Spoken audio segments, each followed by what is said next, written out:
Get the fuck out of my sight before I demolish you. Cool it with the anti-Semitic remarks.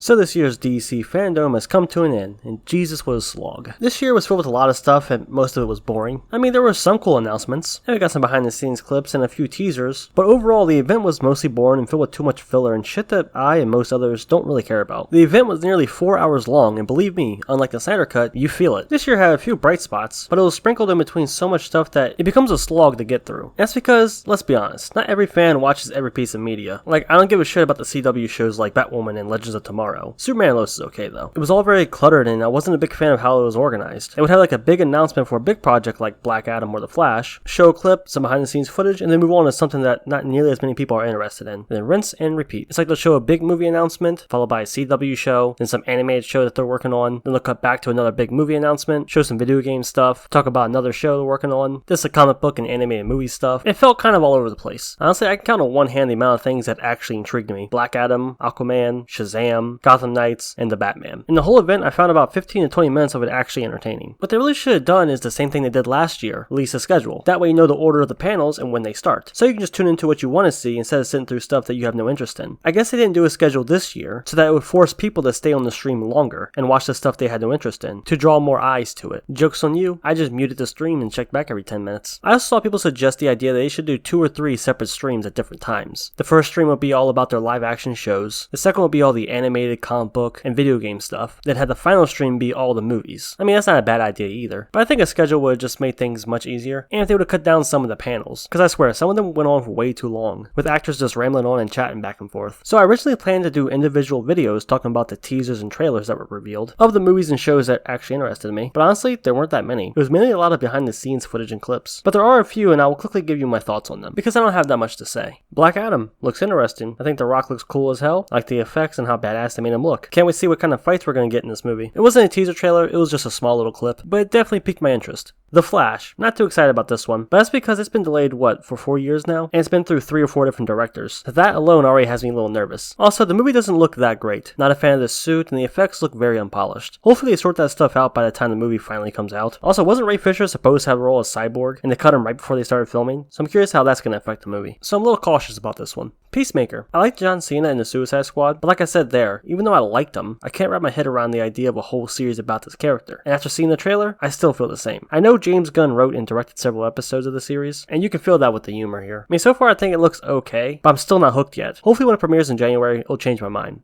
Then there's The Batman, which I already did a video on. The short version is this. It looks great, and I can't wait for it. And then there's Gotham Knights. It looks pretty cool. And that's it for things that have trailers and that I'm interested in. Aquaman and Shazam gave us some behind the scenes clips and a release date, but no trailer or footage yet. I am looking forward to these 2 movies, but there isn't much to talk about this moment, except for the fact that James Wan is wearing a Jaws shirt on the set of Aquaman 2. What a legend. So yeah, there's a lot of stuff in DC Fandom this year. I just feel like most of it was filler, making the whole event just feel bloated. A schedule definitely would have fixed that, or doing separate streams for different types of media would have worked too. And when I asked you guys what you thought about the event, and I got most of the same answers, saying they liked certain things about it but wasn't interested in everything that was presented, or they thought the whole event just felt very lackluster and they got bored. I really like the idea of DC Fandome, a whole event just all about DC media. It's better than going to Comic-Con where you can only show a limited number of things, but the way they organized it was a little annoying, and panels felt like they went on for way too long. And it's a little disappointing we didn't get any news about David Ayer's Suicide Squad, or anything related to Zack Snyder. It seems that Warner Brothers and DC are just wiping their hands of that era and moving on. I'm not really surprised though, but I am very disappointed. So go ahead and leave a comment, let me know what you think about this year's Fandome. Was it better than last year's? And how would you change the event? And let me know what you think about the stuff that was revealed. And of course, if you enjoyed the video, go and drop a like on it. Thanks for watching. Take off your clothes.